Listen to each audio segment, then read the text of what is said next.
Hi guys, Ajmera technical institute and ITI Jaipur के YouTube channel पर आपका फ्रेंड्स स्वागत है।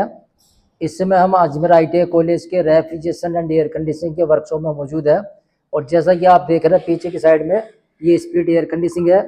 तो इस स्प्लिट एयर कंडीशनिंग में हम लोग जो है गैस चार्जिंग करना सीखेंगे, गैस चार्ज कैसे किया जाता। तो आज हम इस वीडियो में ओनली गैस चार्ज करने की विधि समझेंगे कि गैस चार्जिंग कैसे की जाती है। तो फ्रेंड्स आइए वीडियो स्टार्ट करते हैं। आज अपन स्प्लिट एसी का गैस चार्जिंग के बारे में अपन समझेंगे। इंस्टॉलेशन तो होगी इंडोर और आउटडोर। तो गैस चार्जिंग अपन कैसे करेंगे, रेफ्रिजरेंट चार्ज करेंगे। ठीक है, तो रेफ्रिजरेंट चार्ज करने से पहले अपने क्या क्या प्रोसेस है, कैसे रेफ्रिजरेंट को अपन को चार्ज करना है। ठीक है, तो रेफ्रिजरेंट सबसे पहले अपन को देखना है कि मशीन कितने टन का मशीन टनेज अपन को पता होना चाहिए। ठीक है, कितने टन का है, 1 टन 1.5 टन 2 टन का मशीन है, उसको अपन को पता करना पड़ेगा। ठीक है, अच्छा रेफ्रिजरेंट चार्ज करने से पहले अपन को सबसे पहले अपन को आउटडोर और इनडोर को क्या करना पड़ेगा, अपन को फ्लशिंग करना पड़ेगा। क्या करना पड़ेगा? फ्लशिंग। या तो अपन सेल्फ फ्लशिंग करो या से ड्राई नाइट्रोजन के द्वारा फ्लशिंग करो। ड्राई नाइट्रोजन का मतलब यह है कि अपन क्या है, ड्राई नाइट्रोजन के द्वारा ही आपको करना पड़ेगा, क्योंकि ड्राई मतलब सूखी नाइट्रोजन होती है। तो सूखी नाइट्रोजन कोई भी मॉइस्चर पार्टिकल कोई भी नहीं होता, तो अपन को क्या ड्राई नाइट्रोजन के द्वारा करना है। अगर सेल्फ फ्लशिंग करना अपन को, तो सेल्फ फ्लशिंग करने के लिए क्या करना पड़ता है कि सेल्फ फ्लशिंग, नाम इसका सेल्फ फ्लशिंग है। तो सेल्फ फ्लशिंग करने के लिए अपन को क्या करना पड़ेगा, ये सक्शन सर्विस वाल है। सक्शन सर्विस वाल एक डिस्चार्ज सर्विस वाल।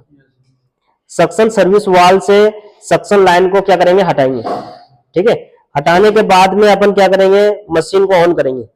ठीक है, जैसे मशीन इंडोर आउटडोर चालू हो गया तो इंडोर से कि रेफ्रिजरेंट वो एयर लेगा सक्शन सर्विस वाल के द्वारा, एयर लेगा तो यहाँ से डिस्चार्ज सर्विस वाल के द्वारा ये जो डिस्चार्ज लाइन है ये कूलिंग कॉइल के अंदर जाएगा, और ये जो सक्शन लाइन जो मोटी लाइन है यहाँ से एयर आगे आएगा और यहाँ से आ जाएगा। ठीक है, तो अंगूठे लगा कर रखना अपन को, और थोड़ी देर के अंदर क्या करना अपन को छोड़ना है, जिससे क्या है कि इसके अंदर जो भी ऑयल वगैरह हो वो सब क्या जाएगा, निकल जाएगा।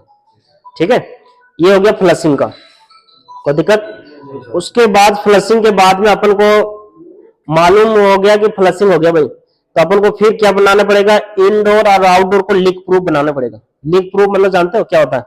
मतलब लीक चेक करना पड़ेगा कहीं पे ज्वाइंट, जैसे ये फ्लेयर का आपने ज्वाइंट बनाया, ये ज्वाइंट बनाया है, यहाँ पे फ्लेयर कनेक्शन है, यहाँ भी फ्लेयर कनेक्शन है। तो अपन को क्या है कि 99% जो होती है, जो ब्रेजिंग होता है ना, ब्रेजिंग जानते हो ना, कहीं जैसे इसके बीच में लाइन को जोड़ने के लिए स्वेजिंग ब्रेजिंग करते हैं जो, तो 99% क्या ब्रेजिंग में कोई भी लीक नहीं होती है ना भाई। अपन को लीक जो ज्यादा होती है सबसे फ्लेयर पे होती है ज्यादा। ठीक है, फ्लेयर को अपन को बहुत ज्यादा क्रिटिकल अपन को चेक करना पड़ेगा, इसमें माइनर लीकेज भी होते हैं, अपन को वो दिखते नहीं है। तो साबुन के झाग के द्वारा अपन को लीक प्रूफ बनाना पड़ेगा। तो लीक प्रूफ बनाने के लिए अपन को क्या करना पड़ेगा भाई, इसको दोनों को इंडोर और आउटडोर को लीक प्रूफ बनाना पड़ेगा। तो इसके अंदर क्या करना पड़ेगा, प्रेशर डालना पड़ेगा। किसको? आउटडोर को और इनडोर के अंदर।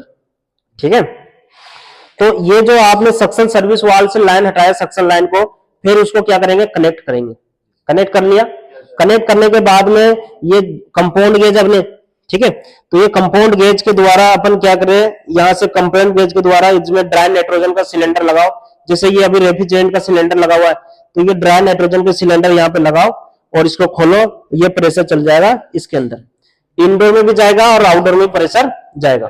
अब अपन को देखना है कि कितना प्रेशर जाएगा, ये भी तो पता होना चाहिए आपको। ऐसे थोड़ी कि कितने प्रेशर दे देंगे। तो अपन को जैसे मान चलो ये रेफ्रिजरेंट जो है इसके अंदर R22 है, कौन सी है, तो R22 रेफ्रिजरेंट का जो डिस्चार्ज प्रेशर होती है वो कितना होती है, 250 होती है ना, 250-300 के करीब होती है। तो अपन को जब पता है कि 250 प्रेशर ऑलरेडी ये क्रिएट करता है ये मशीन, तो अपन को क्या है कि इतने 250 प्रेशर जो डिस्चार्ज प्रेशर जो है ना, उसके आधारित ही अपन को नाइट्रोजन का प्रेशर फिल करना है इसके अंदर। ठीक है, जैसे आपने 250 फिल कर दिया इसके अंदर, आपने लीकेज देखा है, कहीं भी लीकेज अपन को नहीं मिला, कहीं भी लीकेज नहीं मिला ज्वाइंट के ऊपर, और फिर भी ये आपने 250 प्रेशर अपने दे दिया, यहाँ पे गेज में देख लिया अपन ने, और थोड़ी देर अपन ने वेट जैसे करेंगे, है ना, वेट करने के बाद में अपन को चेक करना पड़ेगा। तो चेक करेंगे तो 250 से प्रेशर नीचे जा रहा है, और आपने लीकेज भी देखा तो कहीं भी लीक नहीं है भाई, और फिर भी ये नीचे जा रहा है, तो इसका मतलब लीक है, अपन को नहीं मिल रहा है, तो इसका फिर प्रेशर अपन को और ऐड करना पड़ेगा। 300 प्रेशर अपन दे सकते हैं, ठीक है, कोई दिक्कत इसमें। आपने देखा कि ये लीक प्रूफ बना लिया अपन ने, लीक प्रूफ बना लिया, इंडोर में भी कोई लीकेज नहीं है, आउटडोर में भी कोई लीकेज नहीं है। फिर नेक्स्ट प्रोसेस आता है वैक्यूम का। क्या होती है? वैक्यूम का। तो अपन को जो भी फ्लशिंग और वो प्रेशर डाला आपने, अब जो वैक्यूम करेंगे अपन, तो ये सारा ये सक्शन लाइन से ही करना है आपको, सर्विस वाल्व के द्वारा ही करना है। तो वैक्यूम करने के लिए ये लाइन तो अपन लगा हुआ है इसमें, फिर ये कंपाउंड गेज यूज लेना अपन को। कौन सी गेज लेना? Compound gauge. कंपाउंड गेज काम क्या है कि कंपाउंड, इसका नाम ही कंपाउंड, कंपाउंड का मतलब ये है कि प्रेशर भी देख सकते हैं अपन और वैक्यूम भी कर सकते हैं। 0 से जब सुई का निडल -30 इंच एसजी जाएगा तो ये वैक्यूम होगा, 0 से ऊपर 250 300 जाएगा तो प्रेशर दिखाएगा। इसके अंदर आपको देखने होगा, ये नीला कलर का दिख रहा है ये प्रेशर का है, और ये ब्लैक कलर का जो दिख रहा है 0 1 2 3 ये केजी में है। प्रेशर को केजी में भी नापते हैं अपन, आपको मालूम होना चाहिए।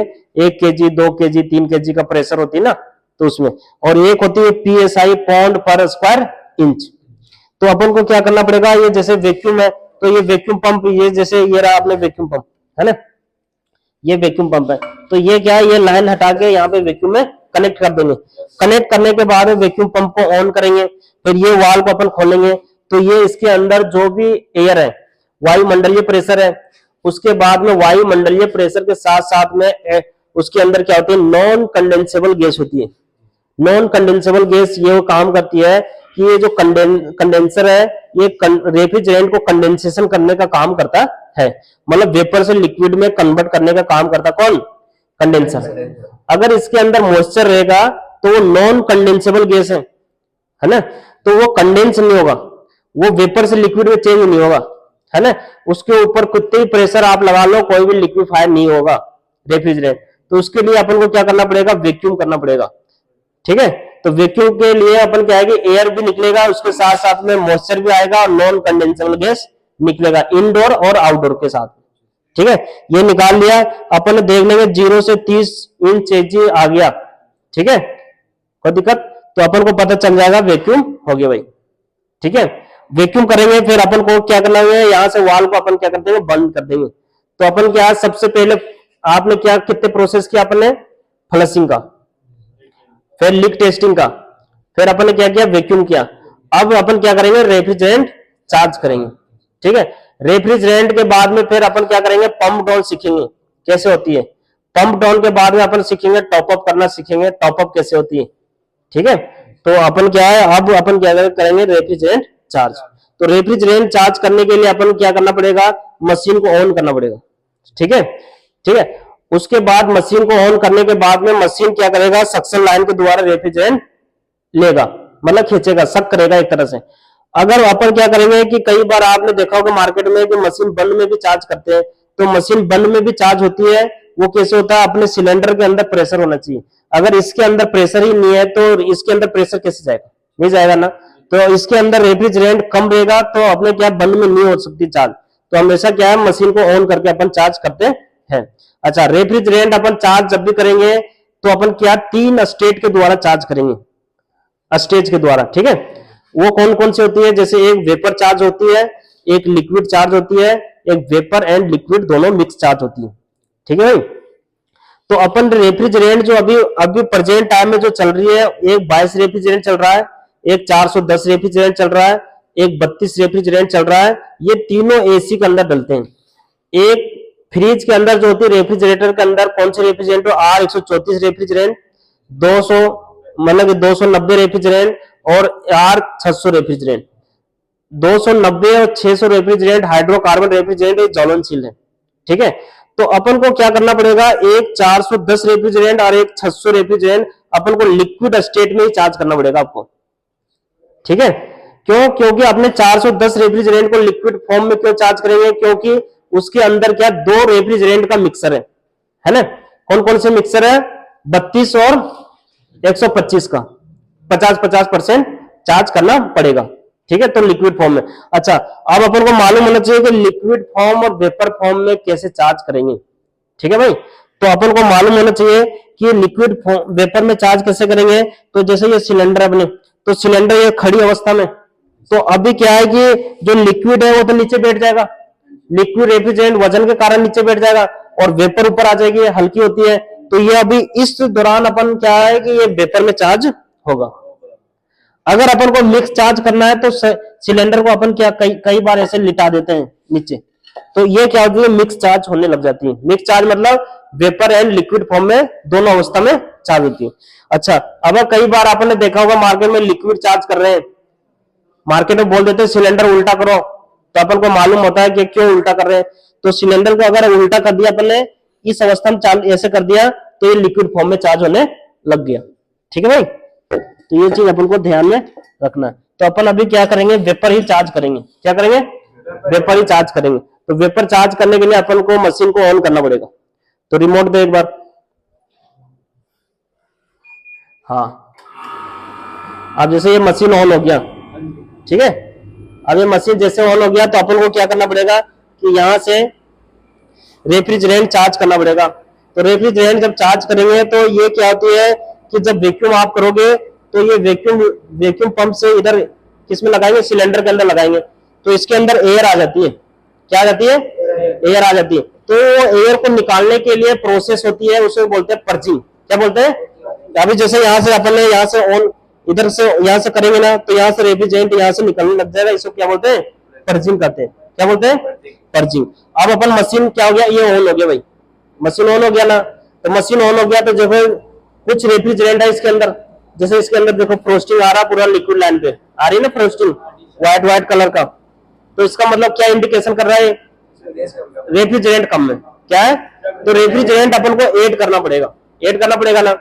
तो अपन को जैसे ये R22 रेफ्रिजरेंट है, तो R22 का जो सक्शन प्रेशर होता है कितना होता है, 60 से 65 psi होता है।